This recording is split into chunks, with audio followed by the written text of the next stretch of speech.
Ghoulash here, and welcome to another entry of... The Ghoulog.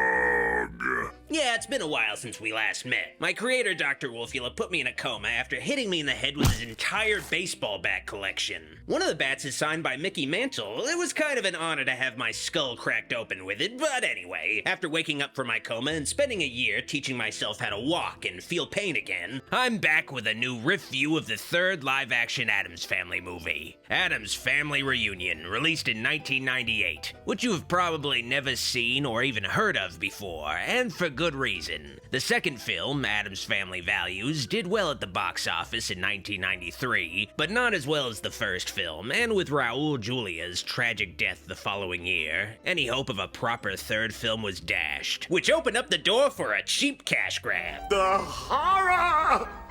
Seeing that Paramount had no interest in making a third Addams Family film, Saban, the producer of the Power Rangers franchise, saw an opening to purchase the rights to the Addams Family with the intention of making a new Addams Family TV series, but to test the waters, they'd make a direct-to-video film in partnership with Warner Brothers as a sorta backdoor pilot for a TV show. The thing is, this third film has no official ties to the previous two Addams Family movies. This was a reboot before reboots were a thing, essentially, but to keep it safe, Saban instructed the director to try to make this film resemble the previous two films as closely as possible on a direct-to-video budget. Even down to the cover of the film. It looks like a shitty off-brand version of the first two Addams Family movies. There were attempts to get Angelica Houston and Christopher Lloyd to return as Morticia and Fester to try to legitimize the knockoff, but there was no way they were going to return, even in a theatrical movie, without the late Raul Julia. The only returning cast members were Carol Stroiken as Lurch and Christopher Hart as Thing.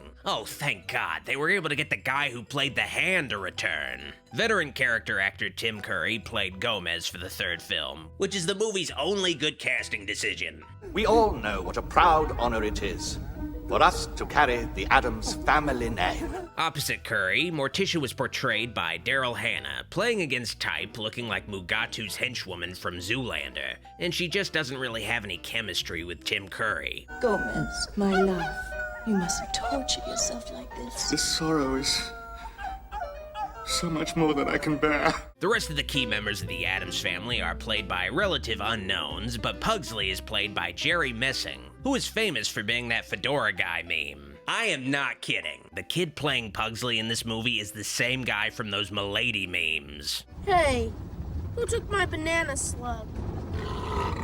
Unfortunately, Jerry Messing has been going through some serious health problems, and I'm hoping he makes a full recovery soon. But anyway, Addams Family Reunion attempts to look the part of a true Addams Family 3, just on a budget, but looks are only skin deep. The film gets every other conceivable aspect of the Addams Family wrong, and just to let you know, the film was only ever released on VHS, never on DVD, Blu-ray, or even digitally officially. All we got to work with is a grainy VHS rip. This is a film they don't want you to see, and I'll break down why in this RiffView of Addams Family Reunion. The film begins with the murder of a postal worker, played out in real time. This reluctant but perseverant mailman endeavors to deliver the Addams' mail at all costs, even though their mailbox is behind their gate for some reason, requiring the guy to trespass to complete his job, which also involves dealing with a CGI murder mailbox. I gotta hand it to this guy risking his life for minimum wage. Most delivery guys now would just kick the packages onto the porch. Okay, I've seen enough hentai to know where this is going. When the mailbox fails, Wednesday, wielding massive lawn darts, takes it upon herself to finish off this sad father of three who's only trying to do his job, but Gomez intervenes. How many times have I asked you not to play with the mailman while he's working? Children, no matter how often you scream at them or how severely you punish them, they always beg for more. Yeah, those little freaks like to be punished. Yes, it has arrived. It has arrived! Looks like they finally delivered Gomez's PS5. Oh no, this is gonna turn into that tree scene from Evil Dead, isn't it? Well, I'm sure the post office took care of the families of the 15 postal workers the Addams clan are responsible for killing. I've got it. What is it, my love? A new strain of the Ebola virus? No, even better, Morticia. It's called coronavirus. Oh, much better than that. Get everyone together. Meanwhile, Fester is making Pugsley's birthday gift.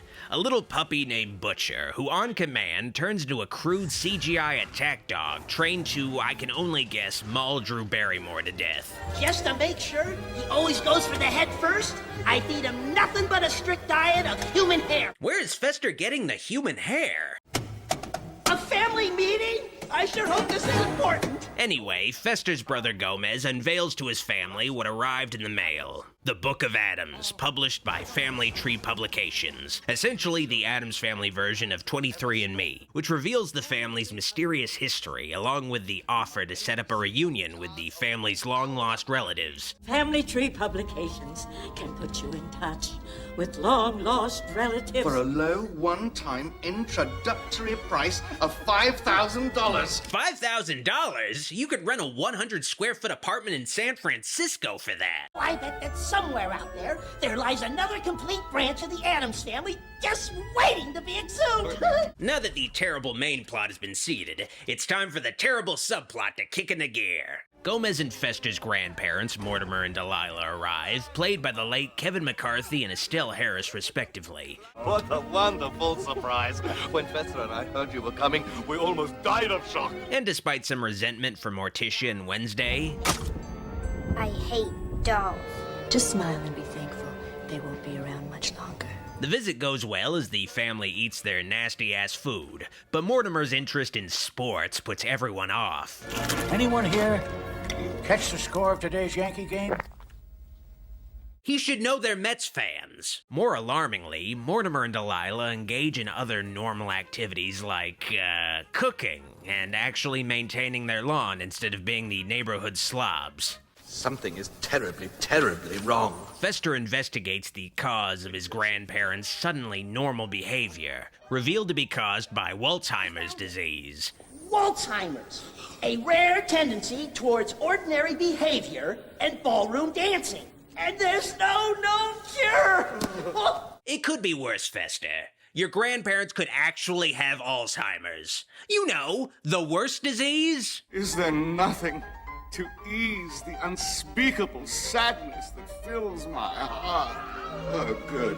The mail is here. After killing another mailman, Gomez receives correspondence from Family Tree Publishing, who has set up a family reunion for the Addamses at a lush resort. We have been invited to a family reunion at the Primrose Resort. And Gomez hopes that his long-lost relatives might have come across some solution to address his grandparents' case of Walzheimer's. Yes, maybe. We have a talented witch doctor in the family. So the family makes like a fetus and heads out, the film becoming a goth version of the Beverly Hillbillies. There was a mistake, though, at the local branch of Family Tree Publishing. Get it? Because Gomez wrote his request for a reunion in human blood, it's caused the company's database to bug out, and is matching the wrong families up. How did Boris Yeltsin get invited to the Al-Anon dinner? Resulting in the Addams family meeting an unrelated Addams family that spells their name with one D. They spell Addams with only one D. You would think that a company dealing in matters of family heritage would at least spell our name right. The Addamses already received their invites before they could be corrected, so they're on a collision course with wackiness. Yeah, the plot of this Addams Family movie is kicked off by a clerical error. Creepy and kooky. Our whole system has been failing on us ever since we fed it that reply card written in blood. Just turn the printer off! The Addams family arrives at the Primrose Resort for their reunion with people who aren't actually their family, and upon arrival, Fester really needs to take a piss. Oh, of course, yeah. You go inside to the left. And so we're shown Fester taking a piss. It has no bearing on the plot, but if you've ever wanted to know if Fester pees sitting down, this film's got you covered. You fucking weirdo.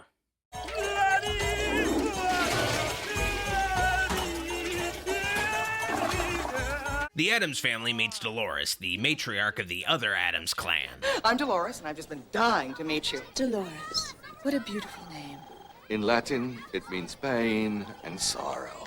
Dolores also rhymes with clitoris. The Addamses also meet the patriarch of the other Addams family, Dr. Philip Addams, played by Ed Begley Jr. for some reason in a direct-to-video Addams Family movie. I guess self-sufficiency doesn't pay for itself. Well, excuse me, I have to run. I need to freshen my drink. Dr. Addams corresponds with his sister Catherine at the bar, where the actual conflict of the story is revealed. Ed Begley Jr. is trying to have his old man Walter, played by the late Ray Walston, offed so he can finally claim the inheritance, but the two conniving siblings become paranoid that the goth relatives they didn't know they had until today have arrived to try to claim a portion of the inheritance. You don't suppose they're after the family money, do you? I hope not. Adding on to the paranoia, the third sibling, Geoffrey, and his wife Melinda have been sent off to the Addams family house due to an additional clerical error, and just so you know, Melinda here is played by the stepdaughter of Saban, the producer of this movie. So in case you were wondering if nepotism was still alive and well,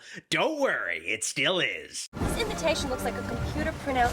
Maybe the reunion company made a mistake. This is so like Dad. The Geoffrey and Melinda subplot is just unnecessary padding to give Grandmama Addams something to do and tack on Cousin It in the process. Cousin It and I were just playing a game of 7-card stud.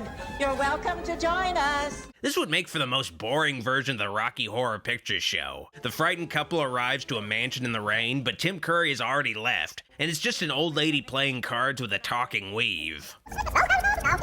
The basic gist is that over the course of the movie, Geoffrey and Melinda become convinced that their host grandmama is trying to kill them. Don't you realize what's going on here? We've been nearly poisoned. We just got electrocuted. I swear if we spend the night in this dump, there's a strong chance we're gonna wake up dead. I don't see how they could get that idea. It's Granny! This whole subplot ends with the couple escaping into the Addams' septic tank, crawling through a river of shit and coming out clean on the other side. Andy Dufresne. Addams Family Reunion doesn't have much of a main plot. The first two movies weren't exactly plot-heavy either, but they each had antagonists at the center that kept things tied together, so it wasn't just a series of gags. But with Reunion, the closest thing to an antagonist is Ed Begley Jr., but it's not like he has some evil plan he's setting in motion or anything beyond just trying to get his father to overdose on pills. You're gonna take them now and you're gonna swallow them. Yes. You know, it's a kid's movie after all. And then we're gonna continue our discussion about the wheel. But Ed Begley Jr. just spends most of the film annoyed by how weird the Addams family are, so the rest of the movie is pretty much just an hour of loosely tied together gags.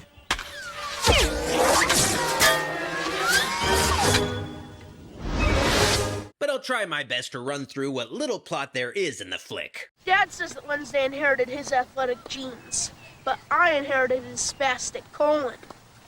Pugsley actually gets a subplot in this movie, and it's pretty questionable. He falls in love with the nerdy, mute Gina Addams here, played by Hilary Duff's less famous older sister. My name is Pugsley. What's yours? My name is Gina. But the thing is, as far as Pugsley and the rest of the family knows, Gina is Pugsley's cousin, but their believed relation to each other is never brought up by Pugsley's family as a source of conflict. Why the long face?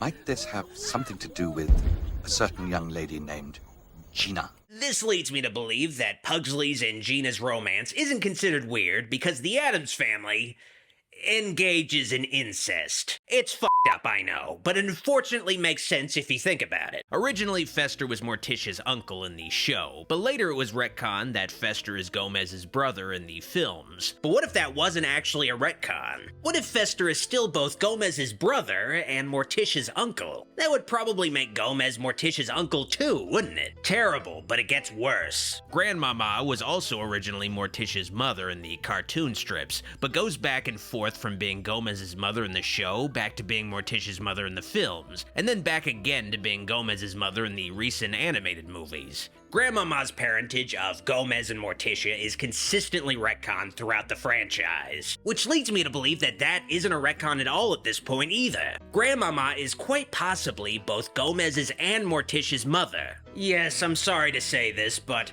Gomez and Morticia might be brother and sister. They could hopefully just be estranged step-siblings unrelated by blood, but the grim, confusing implications that come with Fester's placement in the family tree are still there, and this is all still extremely gross and creepy. Which is the Addams Family brand, after all. And this unfortunate revelation is backed up by the Addams' fixation on family, their isolationist nature, and all the birth defects that seem to run rampant throughout the Addams bloodline. No matter how you slice it, the Addams Family is really just a show about incest. Like Game of Thrones. I insist you stop hanging around with them. Especially that sadistic-looking little creep. Pugly. Anyway, much of Addams Family Reunion is just the typical Addams Family culture clash as they mingle with their supposed newfound relatives at Primrose Resort. Caviar, madam. No, thank you. I prefer to wait for the larval stage. There is a small subplot where Lurch saves Catherine from drowning.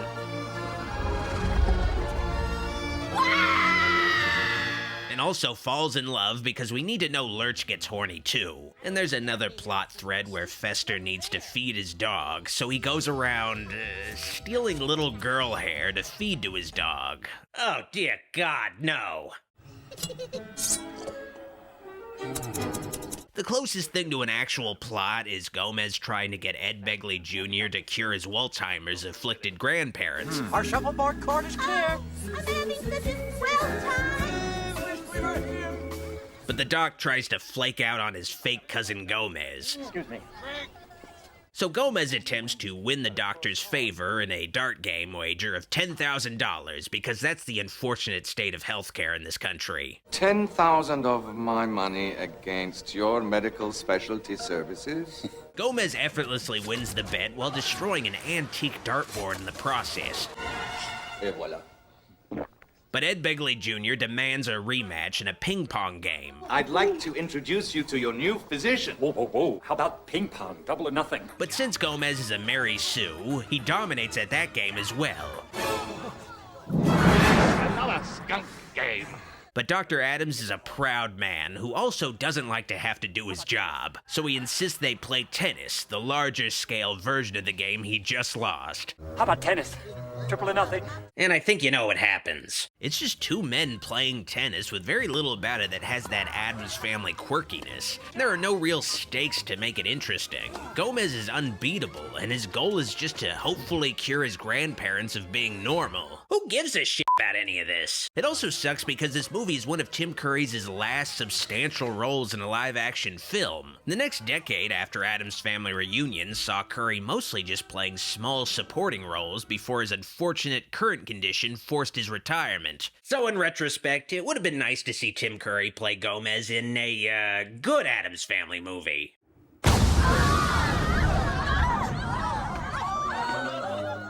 Well done. Later that night, after the tennis match, Morticia and Gomez attend the reunion dinner, and of course, the couple dances. And, you know, besides Gomez doing a backflip once and Morticia's shitty-looking sped-up spitting, it's pretty much just a normal-looking dance. It just feels embarrassing seeing the director even attempt to do a dance scene after the amazing dances in the theatrical films.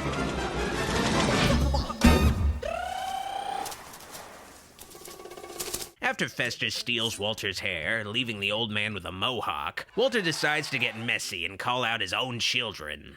You make me sick. You're nothing but a bunch of lazy, worthless freeloaders. His kids might be shitty, but he's the one who raised them. If you ask me, he probably deserves to get poisoned by his son. I'd sooner drop a screaming walrus down my pants than spend another minute with the entire lot of them. Here, here, here, here. You must admit, the man has a way with words. Dr. Addams is convinced that Gomez turned his own father against him, though, and challenges Gomez to a duel. Actually, he just lifts the goth twink up over his head and then drags him across the buffet table. When did this turn into WrestleMania? To the death. But even after all that, Ed Begley Jr. still somehow manages to get his ass kicked. Looks like we'll finally get to see how blood runs in the family. Meanwhile, Fester's dog Butcher finds Catherine in the bathroom and wants to eat her hair. God, that sounds really weird out of context.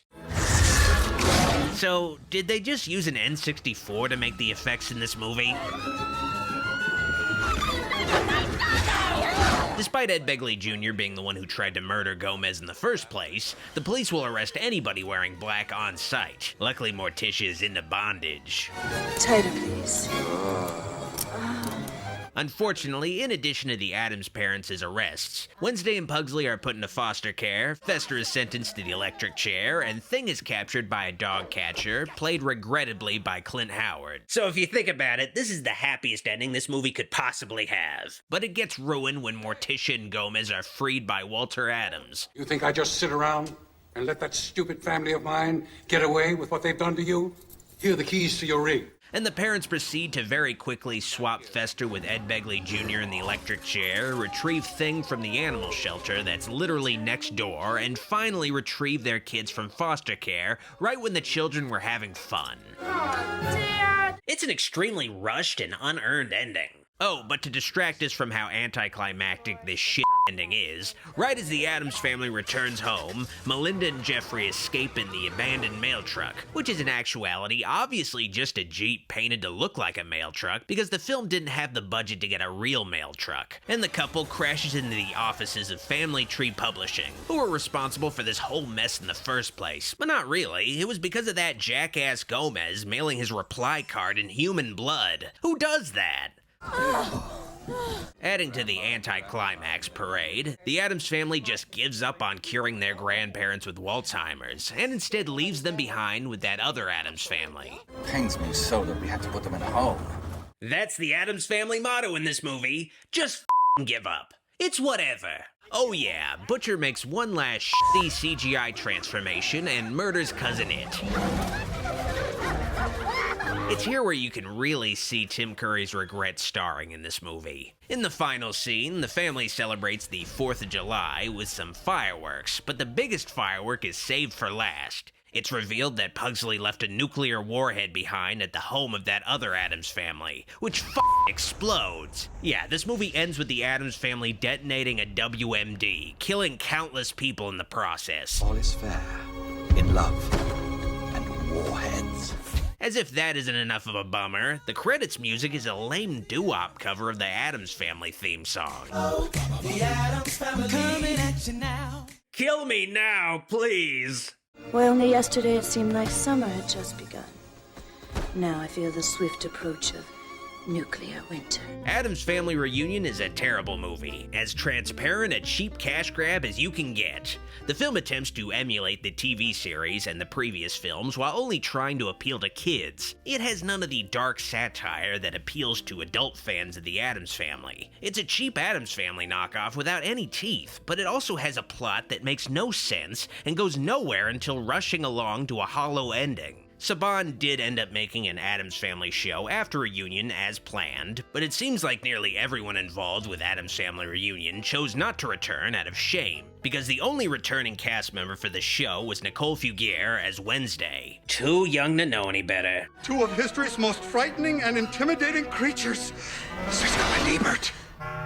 There's nothing more unsettling than a critic. I give Addams Family Reunion 1 terrible CGI dog out of 5. Well, it's good to be back making videos again. Not really, but if I lie to myself enough, I might start believing it.